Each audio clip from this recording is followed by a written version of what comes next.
ఈ cinema clip start అవుతున్నప్పుడు రవితేజ గారు చాలా హిట్ కొడుతుంది అనుకున్నారంట.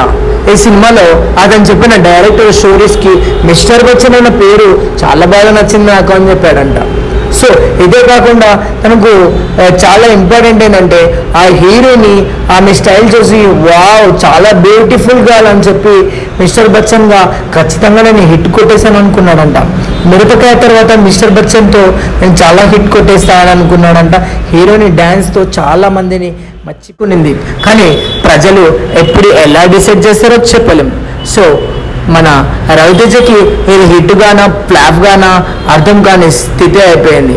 ప్రజలు ఎప్పుడు ఎలాంటి మూవీని ఎలా ఆదరిస్తారో తెలియదు.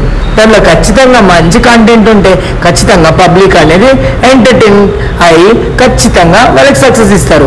సో రవితేజ గారి యాక్టింగ్, రవితేజ గారి స్టిల్ చాలా చాలా బాగుంది. కాకపోతే సినిమాలోనే కరెక్ట్ అయిన స్టోరీ వాళ్ళకి అనిపించలేదు.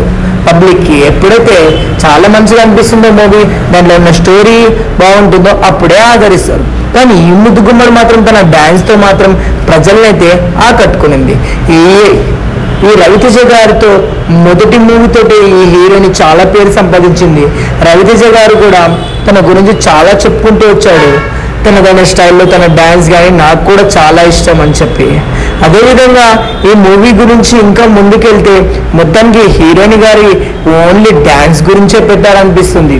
హీరోయిన్ తన డ్యాన్స్ స్టైల్తో మాత్రం డాన్సర్గా తను చాలా పబ్లిక్ని ఆకట్టుకునింది. ఈమెకు ఈ మిస్టర్ బచ్చన్తో చాలా ఫ్యాన్ ఫాలోయింగ్ పెరిగింది.